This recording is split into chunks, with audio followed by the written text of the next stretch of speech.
Seguimos con nuestra serie de predicaciones.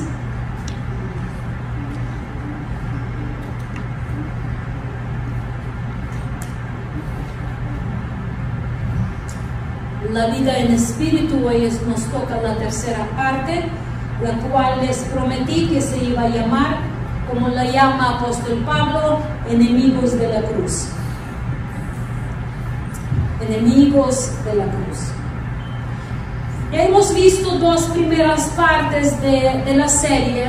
Primera prédica se llamaba Dos iglesias emergentes, y estábamos hablando de que el que había nacido según la carne perseguía al que había nacido según el Espíritu, y dice apóstol Pablo, así también ahora. Así también ahora, perdón.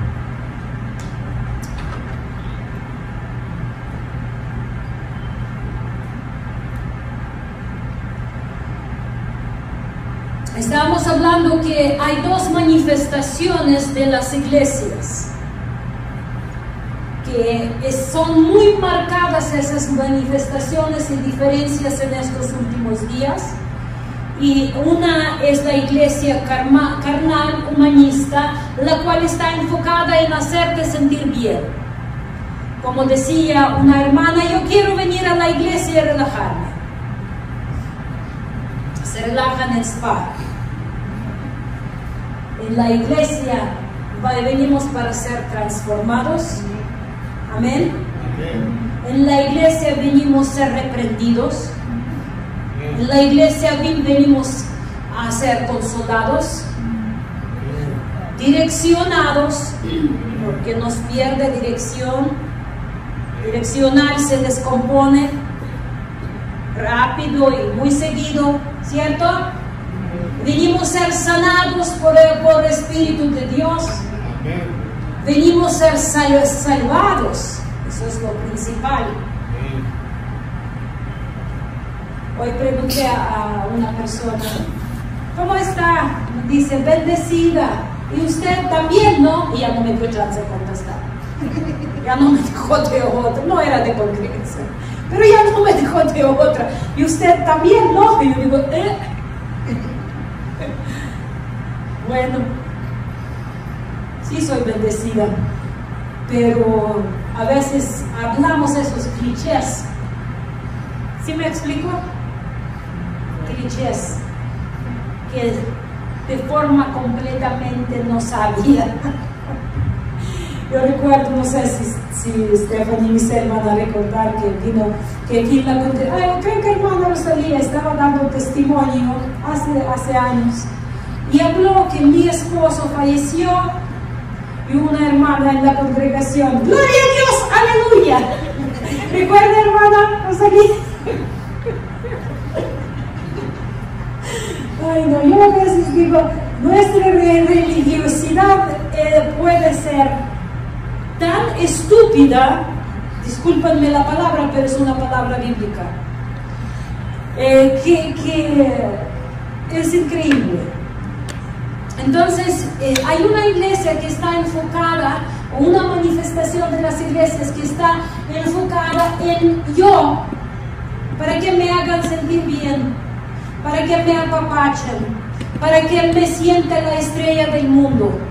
Por eso muchas personas cambian iglesias seguido, porque cuando llegas a una nueva iglesia, llegó un nuevo hermano, y te empiezan a atender por todos lados para impresionarte que aquí somos los mejores y aquí tienes que quedarte. No, mucha gente quiere esa adrenalina de ser nuevo, porque ya cuando eres de casa, estás de casa, ya se te exige, ¿no? Hay responsabilidades en la casa, ¿no? Si tú eres de casa, tienes que ser responsable de casa y de tu caminar y dar cuentas a la casa como caminas, como hijo de la casa. ¿Quién es hijo de casa? El que da cuentas a la casa, a los de la casa.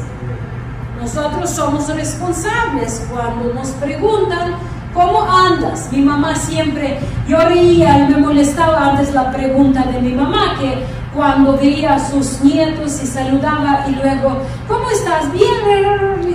¿Y cómo estás con Dios? Y yo decía, ¿y cómo estás de forma espiritual? Así mi mamá preguntaba y te sacaba de onda porque ¿qué vas a decir? Pero fíjense, ahorita que fuimos a Ucrania y yo hablando con mis sobrinos y digo, ¿y cómo está tu relación con Dios? Y veo a mi mamá y río, ¿no? Y me estoy riendo. Te tienes que dar cuentas. Cuando tú eres de casa, eres responsable para dar cuentas. Y más maduro te haces, más entiendes que tengo que estar dando cuentas por mi vida. Porque una de la forma que se manifiesta madurez que estás en la luz, te preguntas, ¿cómo estás? Tú contestas bien, mal. Tú contestas, pelea con mi esposo y hice mal. O robé en mi trabajo y hice mal. Porque una cosa es pretender, fingir que somos tan espirituales, unas mariposas, que no entramos volando como ángeles. Aquí hay, por la puerta, se abre puerta y ya está volando el ángel, ¿no? No se trata de eso, porque ¿para qué me sirve? ¿O qué te sirve que pastora dijo, ay, qué bien, hermana? Y Dios dice, ay, qué mal para las dos. Para la que hace mal y para la que lo llama bien. ¿Cierto? Entonces, esa es la iglesia carnal, la que busca agradar uno a otro, para que nos caigamos bien uno a otro. Ay, todos estamos contentos. En mi iglesia todos somos lindos, nadie se mete con nadie. Y la palabra es pura motivación con ejemplos de la vida. Así veo comentarios a veces cuando en los sitios alguien pregunta, ¿dónde me recomiendan congregarse? Y ya leo en los comentarios, ay, ven a tal y tal, en mi iglesia somos muy motivamos mucho, la prédica es como una canción que la puedes escuchar y que te dan puros ejemplos de la vida y te diviertes y te edificas. Entonces, yo a veces pienso, a ver, ¿dónde está Cristo en esta prédica? Si predicaría así Mesías, si diría lo que decimos. Y yo no estoy hablando que sentido de humor mal, está bien, porque somos humanos y sentido de humor a veces suaviza esos ángulos rigurosos que quieren luego penetrar a nuestro ego, y resiste el ego, y a veces sentido de humor lo suaviza impacto, pero sí lo da. Y hay iglesia, hermanos, la que está enfocada en la palabra de Dios, la que está preocupada por tu alma y por tu corazón, no por tu sentir tanto. Y a veces en aquella iglesia sí, tal vez hieren tus emociones.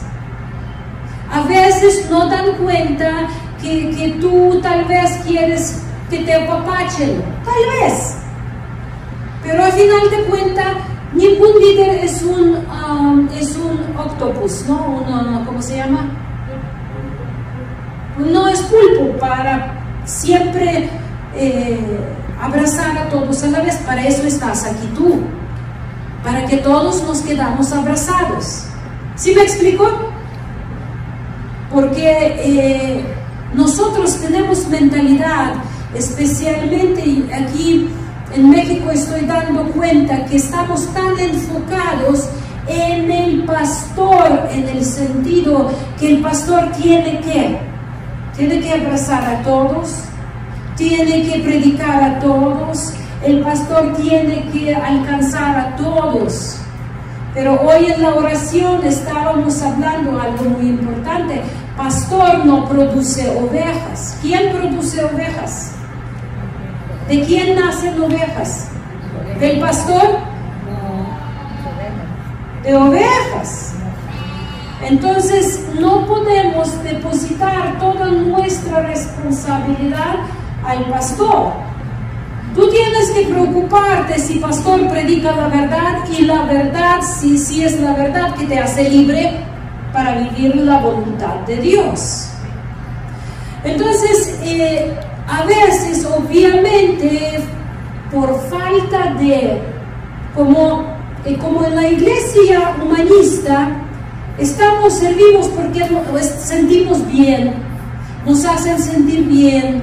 Ay, yo aquí soy estrella y entro, nuevo líder de grupo de alcance, por ejemplo, estoy entrando, ¿no?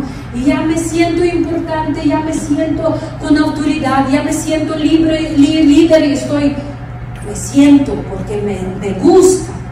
Pero en la iglesia basada en la palabra de Dios, tú no sirves porque te agrada o te sientes a gusto. Te sirves porque amas a Dios. Te sirves porque tu vida está doblemente rescatada, o que Dios es doble propietario de tu vida, porque te la dio una vez y luego otra vez cuando te dio en Cristo. Entonces tú ya no sirves porque tú te sientes importante por hacerlo, pero porque ves a Dios como el centro de tu vida. Y por eso nadie te tiene que estar motivando. Ándale, vengan al grupo, vengan a la oración, vengan a la plática. Cristo dijo sencillo: el que tiene sed, venga. Entonces la iglesia bíblica no juega con tus emociones, no busca para agradarte, no busca para motivarte con las cosas vanas, las que van y vienen. El que tiene sed, que venga, dice la palabra de Dios. El que tiene sed, venga y toma sin dinero y come sin dinero, dice la palabra. Pero prefiero pagar para que me hagan sentir bien. ¿Por qué lo voy a ir a recibir gratis lo que no me cuesta y todavía me duele? Mi egoísmo, mi amor al pecado, me duele, ¿sí o no? Duele cuando Dios te empieza a limpiar y pelar esas capas. Mejor voy y pago al particular. Como decimos, mejor voy por particular porque en Seguro Social no me atienden, pero es otra razón, ¿no? Voy con particular, me busco una iglesia donde pago y donde me hacen sentir bien. ¿Ven qué grave situación presenta la palabra de Dios? Y dice: el que había nacido según la carne perseguía al que había nacido según el Espíritu, y así también ahora. Y así también ahora. Al que predica la palabra y exigen el mandamiento de Dios, lo llaman de mil formas. Lo llaman legalista, lo llaman religioso, lo llaman judaizante, como en nuestro caso, lo llaman mil cosas, exagerado, radical, y etcétera, etcétera. ¿Por qué? Porque no buscamos agradar. Porque dijo apóstol Pablo: si yo hasta ahorita trataría agradar a los hombres, ya no sería siervo de Cristo. Por eso la iglesia verdadera se opone al espíritu de esta era y hace una fuerte defensa a la justicia bíblica. Y no estoy hablando de la justicia propia o de aquellos que se consideran más santos que los demás. No se trata de eso. La iglesia verdadera no se considera que yo soy más santa, se considera que yo soy más necesitada de Dios. Es la que sabe que bienaventurados son pobres en el espíritu, y así somos. Esto es lo que reconocemos, no que ya alcanzamos algo, sino buscamos, crecemos, caemos, levantamos, pero nos levantamos no por lemas humanas, que todo puedo en Cristo. Todo puedo en Cristo significa, ahí habla en contexto que puedo no pecar, puedo resistir la tentación, puedo decir no a Satanás. ¿Recuerdan? Hablábamos domingo pasado, los que no escucharon, por favor váyanse a nuestra página o canal YouTube, donde hablábamos cómo Cristo reprendió a Pedro, cuando Pedro lo trataba de tener de morirse en la cruz. Y dijo Cristo: aléjate de mí, Satanás. Primero reprende a Satanás. Y luego dice a Pedro: tú me has sido tropiezo. Entonces Cristo no dijo: Pedro, veo tu corazón. Yo entiendo tus motivos. Yo sé que tu lugar, tu corazón está en el lugar correcto. ¿Reconocen las frases? Los clichés que decimos. No, él dijo: aléjate de mí, Satanás. Uno, habla primero a Satanás, y segundo, habla a Pedro: tú me has sido tropiezo porque estás buscando lo que es de hombre y no es de Dios. Esto es pensamiento carnal, busca lo que es del hombre. La iglesia carnal se opone a los propósitos de Dios, porque busca agradar a la carne. Trata de no ofender a nadie, y por eso está diluyendo el evangelio. Lo que es un adulterio, lo llama apóstol Pablo, es una ofensa a Dios, a sus propósitos para los hombres en la tierra. Si nosotros no cambiamos nuestro pensamiento, si seguimos buscando sentirnos bien, hermanos, quieren sentirse bien, arrepiéntanse, reconcíliense con Dios. Entonces Dios va a estar a su favor y se van a sentir bien, en el sentido que ya no van a llevar sus cargas, porque Él las va a llevar. Pero sin corazón arrepentido no somos capaces de echar nuestras cargas sobre Él, porque las cargas están atoradas en las espinas, que somos como puercoespinas, que está atorada la carga sobre los espinos del pecado. Primero se arrepienta y luego nos hacemos capaces de echar nuestras cargas sobre Él, no viceversa. Y hoy el tema que vamos a tratar, como les dije, se llama enemigos de la cruz. ¿Cuántos de ustedes han escuchado esa frase? Enemigos de la cruz. Levanten la mano. Es una frase bíblica, es una cita bíblica. Está tomada de la Biblia y ahorita la vamos a ver. Cuando hablamos de enemigos de la cruz, Ana, ¿tú qué imaginas? ¿A qué? Ok. Steffi. Ok. Manaida. Ok. ¿Alguien más levantó la mano? Si levantó, ya cambió de opinión, ¿no? Sí, la frase enemigo de la cruz, cuando la escuchamos, en primer lugar, imaginamos a la gente que no cree en nada. Pensamos, son los que abiertamente dicen que no creen en el sacrificio de Cristo. Eso normalmente primero lo que se piensa cuando hablamos de enemigos de cruz. Pensamos que son los que han perseguido a esos primeros cristianos, como llamamos, son los que los encarcelaron, son los que mataron, son los que opusieron completamente y oponerse abiertamente a la obra de Cristo Jesús en la cruz. Esto es normalmente lo que se imagina con esa frase. Pero vamos a ver el contexto en cual el apóstol Pablo de veras usó esta frase. Es muy importante,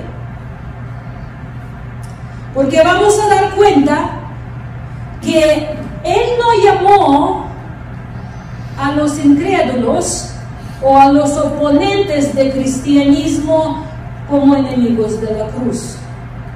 Él escribió esta frase a la iglesia. Estos enemigos de la cruz se encuentran dentro de las iglesias. Filipenses 3, versículos 13 al 15. ¿Alguien tiene sueño? Si alguien tiene sueño, levántense, caminan, porque no quiero que alguien duerma. Ya si veo a alguien dormido, los voy a llamar al micrófono por nombre. Ya no voy a tener piedad. Filipenses 3, vamos a leer del 13 al 15. Entonces nos instruye de la siguiente manera. Vamos a ver, hermanos,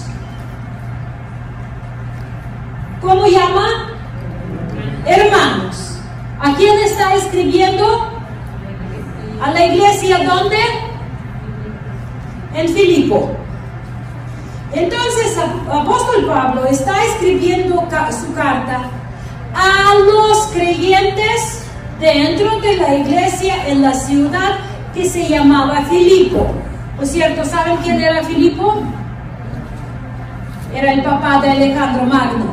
En su nombre está llamado ese nombre, esa ciudad. Ok, entonces, y les está diciendo, hermanos, yo mismo no pretendo haberlo ya alcanzado, pero una cosa hago, olvidando ciertamente lo que queda atrás y extendiéndome a lo que está delante. Voy a leer otra vez porque es muy importante. Olvidando ciertamente lo que queda atrás y extendiéndome a lo que está delante.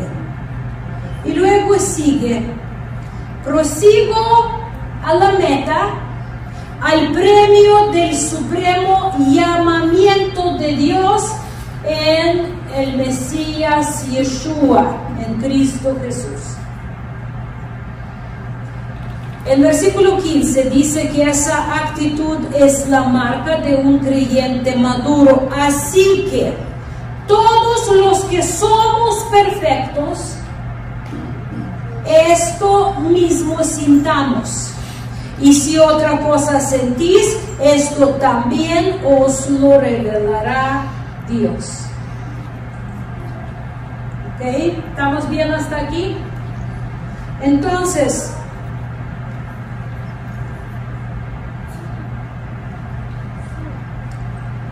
en otras palabras, él está diciendo que una de las formas en que medimos la madurez de fe, madurez espiritual, es la medida en que podemos dejar cosas de pasado.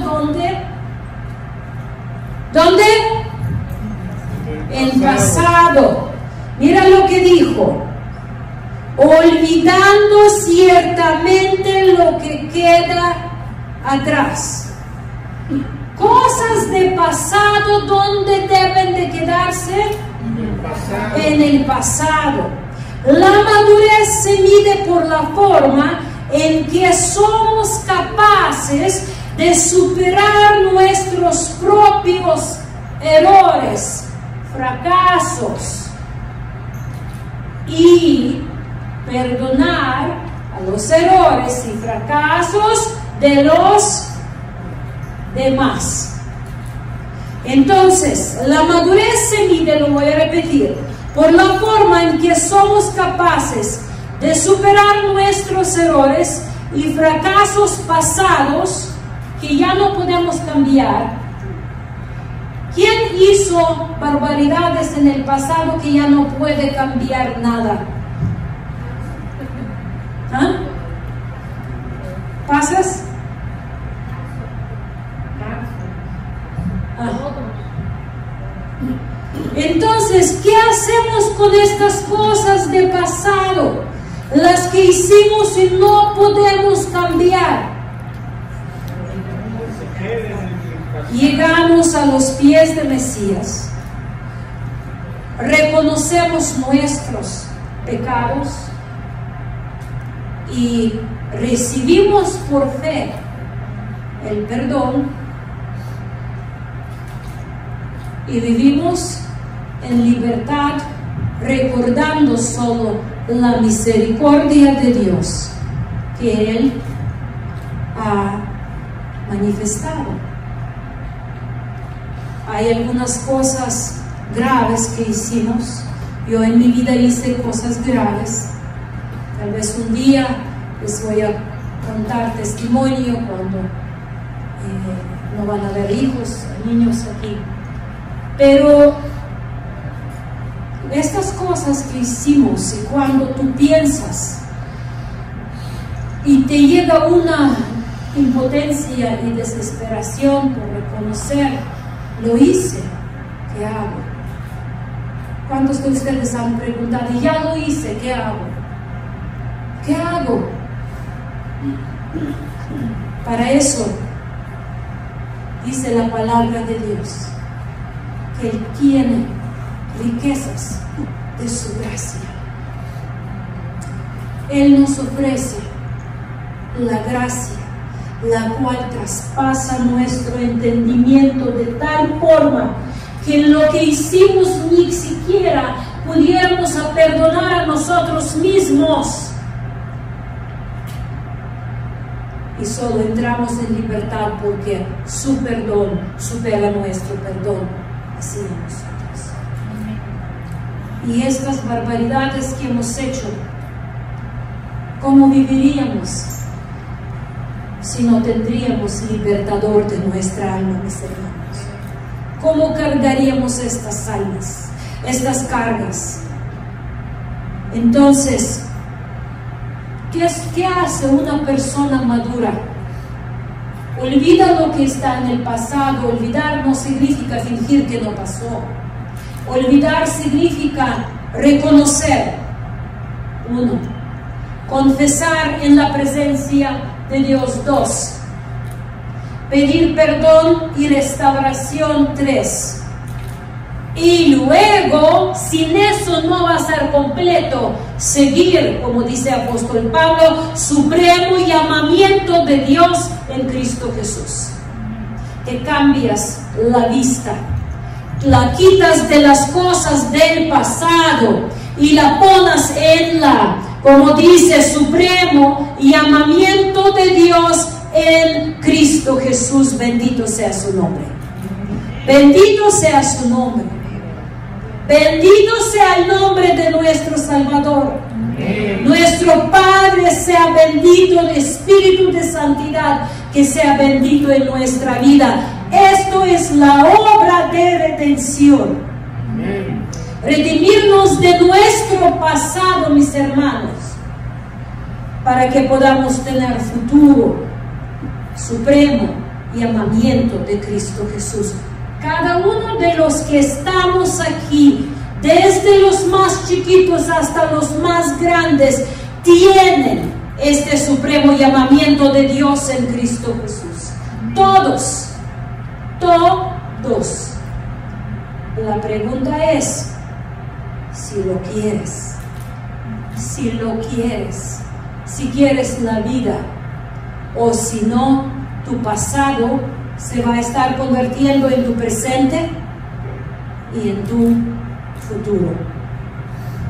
Esta es una instrucción muy práctica, porque ¿cómo podemos enfocarnos en el supremo llamamiento de Dios en Cristo Jesús si siempre estamos viviendo en el pasado? No sé si a ustedes les tocó conocer la gente, pero yo conozco a la gente que la cual a veces no veo 10 años y me encuentro con ellos y como que son las mismas personas que hace 10 años o 15 años, hablan de lo mismo, se quejan de lo mismo, lloran de lo mismo. Si, por ejemplo, cuando yo tenía 15 años, me violaron, y obvio es una trauma para una joven, obvio. Pero hoy, gracias a Dios, tengo 49 años.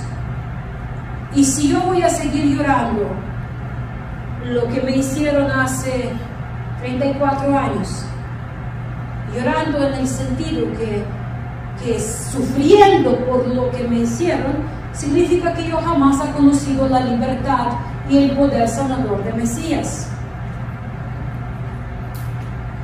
¿Sí me explico?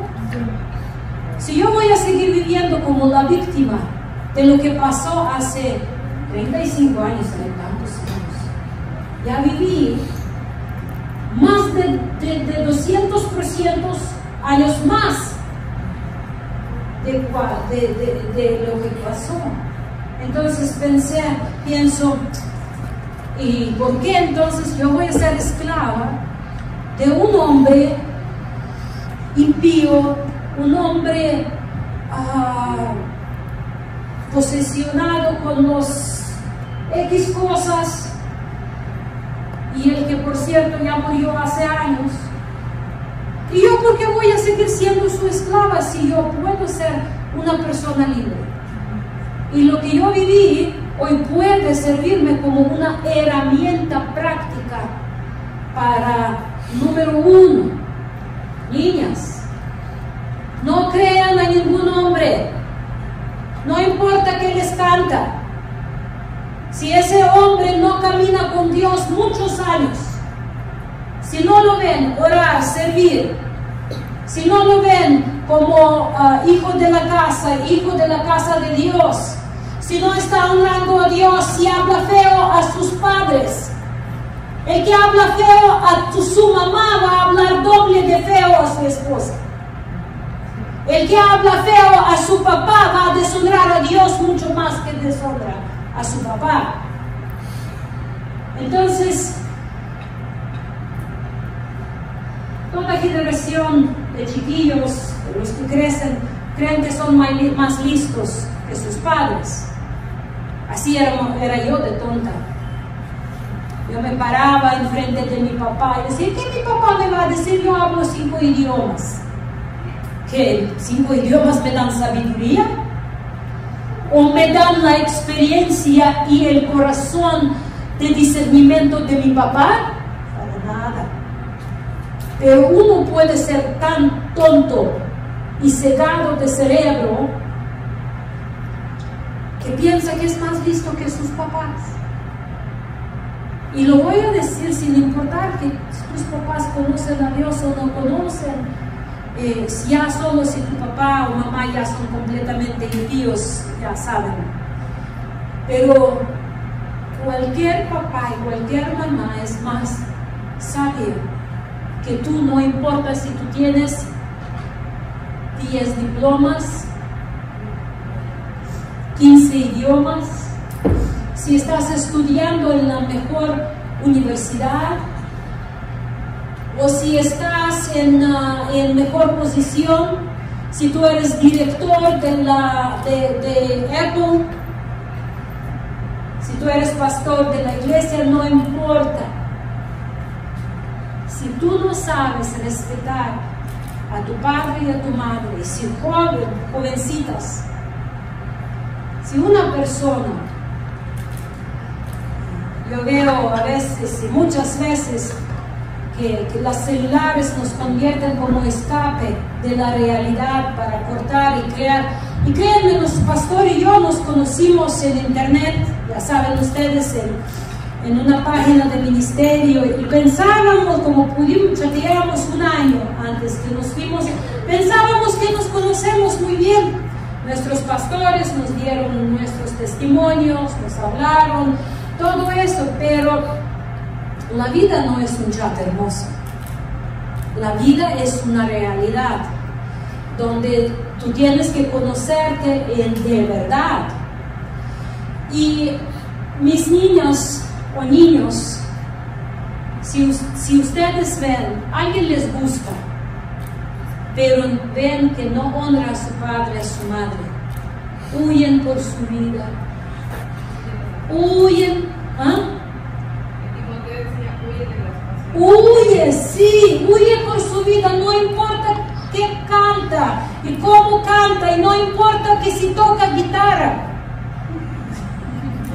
o batería todavía, o lo que sea, si no sabe honrar a su mamá, si no sabe hablar a su mamá con ternura, huye de tal hombre. Si la chica no sabe respetar a su papá y a su mamá, y a tu papá y a tu mamá, más que es la más guapa, huye, porque te va a devorar con toda tu... y saliva se va a acabar.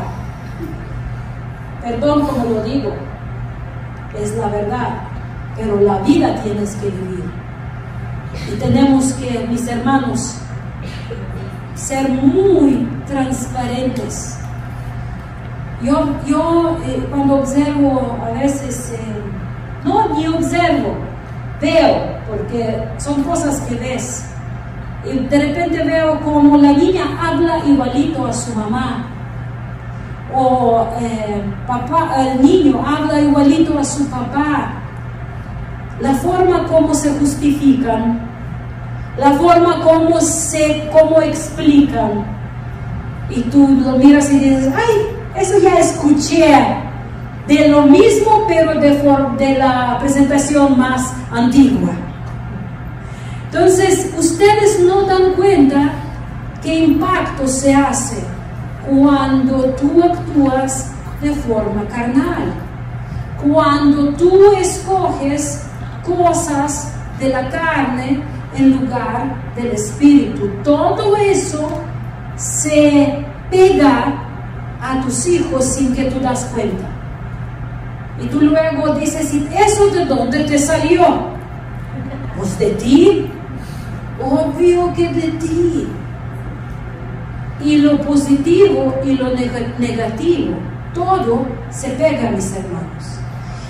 Entonces, la instrucción de supremo llamamiento de Dios en Cristo Jesús.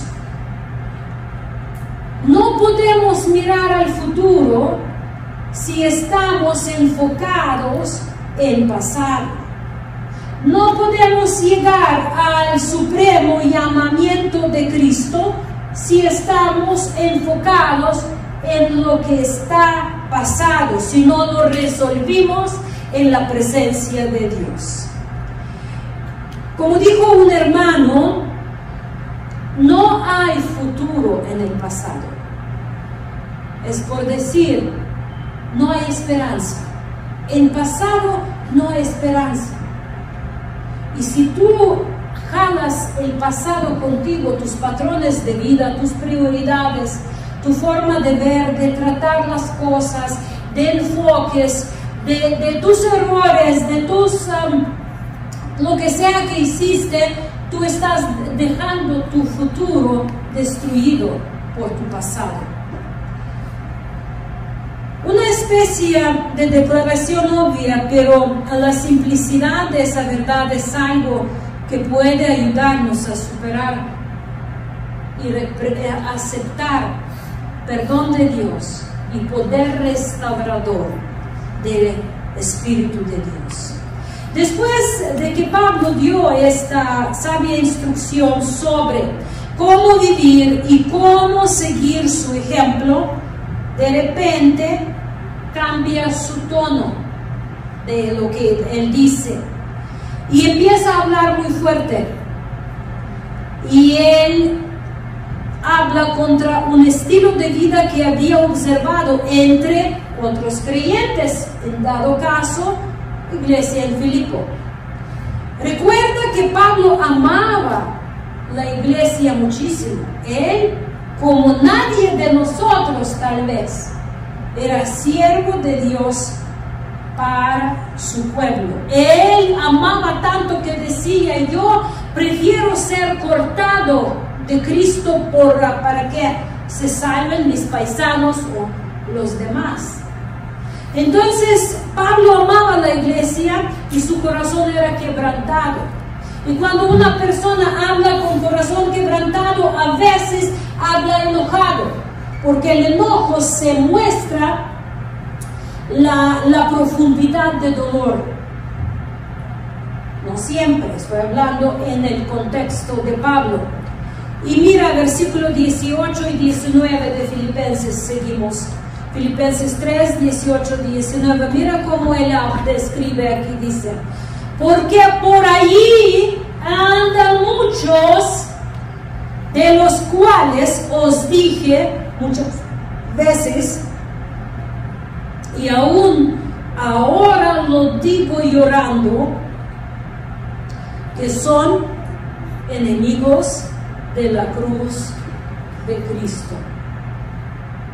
¿A quién está hablando? A los creyentes. Está hablando a la iglesia y dice: allí entre ustedes andan, de los cuales ya advertí que son enemigos de la cruz de Mesías, el fin de los cuales será perdición, cuyo Dios es el vientre y cuya gloria es su que solo piensan en lo otra vez, que solo piensan en lo terrenal, solo lo piensan en terrenal. Entonces, ¿quiénes son enemigos de la cruz?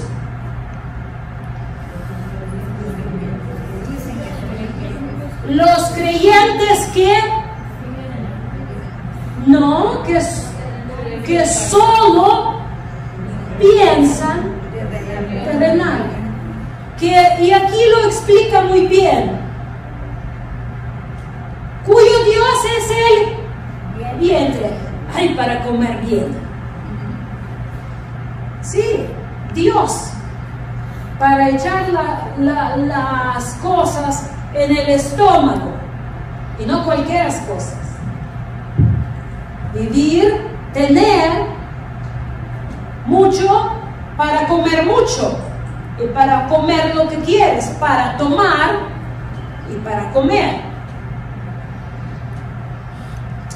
Luego dice: y cuya gloria es su vergüenza.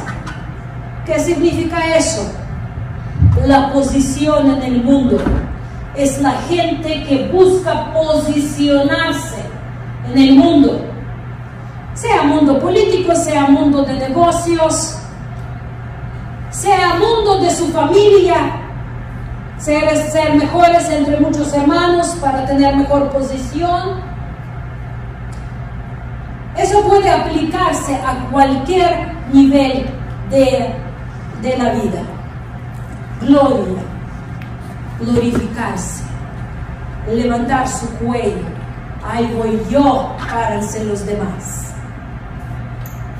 Y Dios lo llama como vergüenza. Vergüenza. Tal vez los demás te ven como glorioso, posicionado, de dinero, de nombre, pero Dios te ve y se avergüenza y te llama enemigo de la cruz, porque solo buscas lo terrenal, solo hablas de lo terrenal, o cuando hablas de Dios, solo lo hablas en el contexto terrenal, para que sea buen mesero, que te dé, que te traiga, sea buena enfermera que te atiende, sea buen doctor que te sane, sea buen banco para que te dé, y todo en el contexto terrenal. Porque cuando te dice, ¿y tú qué? ¿Y qué hay de mi reino? ¿Y de mi gloria? ¿Y de mi justicia? Y tú le dices, próxima vez con más calma. Y jamás llega la próxima vez. Y de repente te encuentras que la fe en tu corazón ya está apagada, que te molesta cuando te preguntan qué tal tu relación con Dios, qué tal tu tiempo con Dios, dónde has estado cuando todos estábamos orando y clamando, dónde has estado cuando evangelizábamos, dónde has estado cuando fuimos a visitar a los enfermos, ¿dónde estás? ¿Cuál es tu enfoque? Si dice supremo llamamiento de Dios en Cristo Jesús, supremo llamamiento de Dios en Cristo Jesús.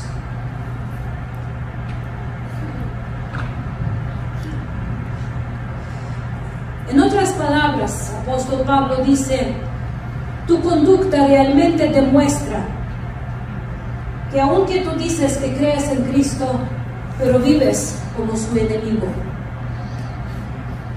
Y dice, tu futuro es la destrucción eterna.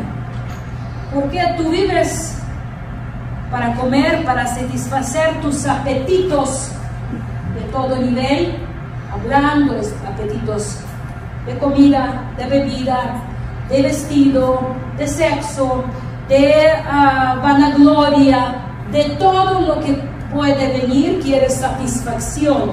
Esto es tu vida, eso es tú. Dices, pero, y se jactan todavía de cosas vergonzosas. ¿Cuál es tu logro? ¿Cuál es tu mayor logro en esta vida? ¿Qué vas a decir? Muchos van a decir el hijo que nació. Bueno, sí, no es tu logro, Dios te lo dio. Algunos no pudimos lograr, y no porque somos peores que ustedes. Dios da.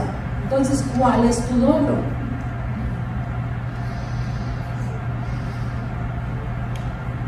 Buena pregunta, ¿no? Para valorar lo que tú consideras el logro. Bueno, ¿será la casa que construiste? En Ucrania muchos creyeron que lograron construir la casa con una bombita y ya no está. Perdieron sus hijos. Job tenía 10 hijos y de un jalón los perdió.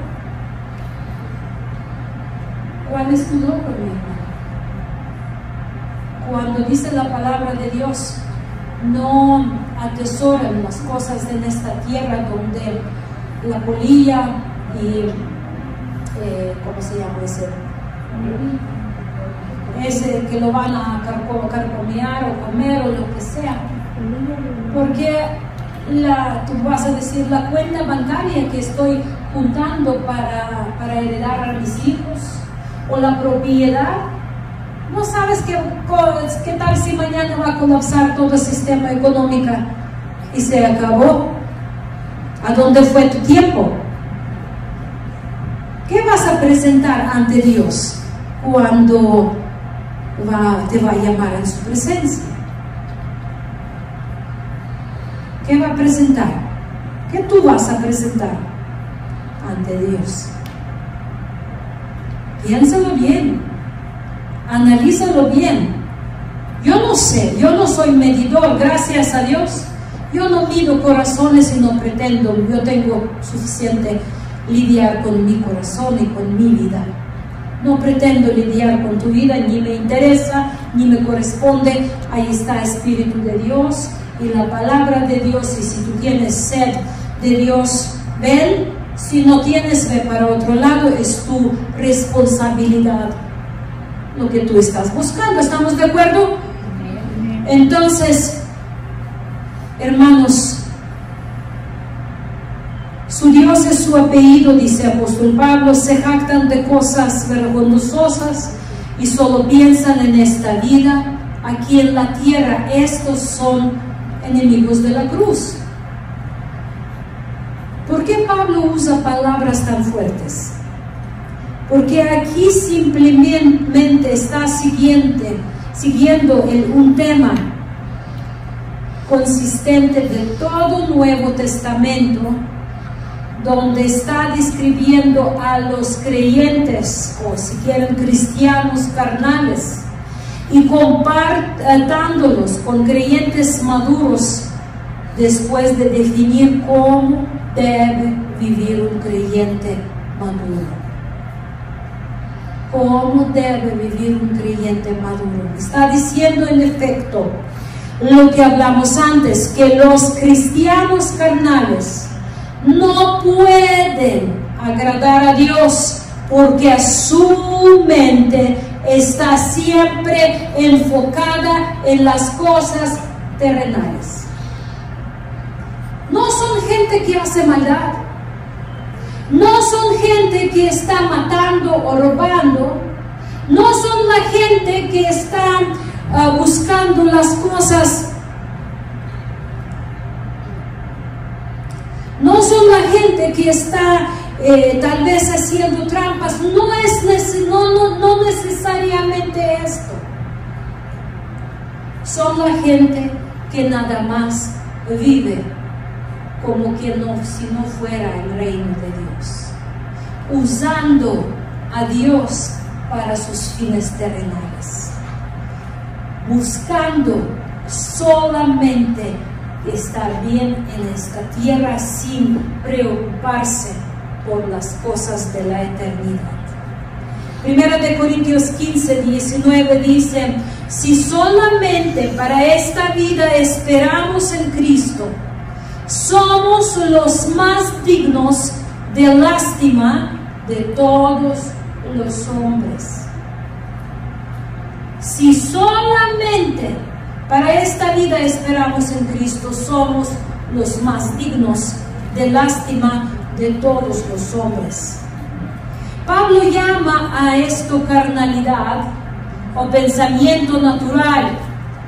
Claramente lo que deberíamos llamar pensamiento humanista en los términos de hoy. Esto es exactamente lo que Jesús reprendió a Pedro en lo que hablábamos domingo pasado, cuando literalmente Pedro trató de evitar que Jesús fuera a la cruz. En esos momentos, Pedro, por enemigo de la cruz, aunque gracias a Dios, se arrepintió después de haber traicionado al Mesías 3 veces. Filipenses 3:20 nos dice: mas nuestra ciudadanía está en los cielos, de donde también esperamos al Salvador, al Señor Jesucristo. Ahora, está comparando al cristiano carnal o terrenal con un creyente maduro, que no se ven a sí mismos como ciudadanos de esta tierra, sino como ciudadanos del reino de Dios, del reino del cielo. Ponen su mente en las cosas de arriba, donde está Cristo, sentado a la diestra de Dios. Son aquellos creyentes que entienden que no solo en esta tierra Jesús es Dios, que Él es Dios desde la eternidad hasta la eternidad para la gloria de Dios. Y esta tierra es algo tan temporal, tierra como en ese estado, que pasará, y todo lo que hay en ella, pero el que hace voluntad de Dios, solo ese permanece para siempre. Por eso nosotros ponemos nuestra mente en las cosas de arriba, donde está Mesías, sentado a la diestra de Dios, porque entendemos que no solo Él está ahí, pero por fe también estamos sentados ahí. Como dice Colosenses 3, 1, 4, si pues habéis resucitado con Cristo, buscad las cosas de arriba, donde está Cristo sentado a la diestra de Dios. Poned la mirada en las cosas de arriba, no en las de la tierra, porque habéis muerto y su vida está escondida con Cristo en Dios. Cuando Cristo, vuestra vida, se manifieste, entonces ustedes también serán manifestados con Él en gloria. Y lo voy a leer otra vez. Si pues habéis resucitado con Cristo, buscad las cosas de arriba, donde está Cristo sentado a la diestra de Dios. Poned la mira en las cosas de arriba, no en las de la tierra, porque habéis muerto y su vida está escondida con Cristo en Dios.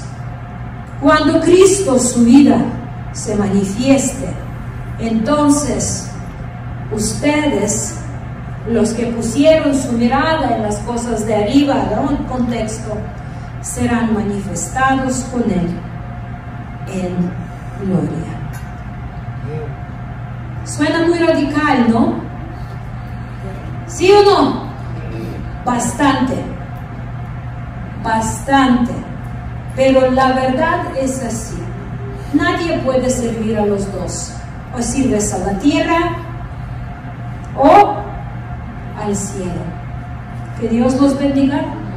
Próximo domingo seguiremos y vamos a hablar un poquito sobre ciudadanía celestial.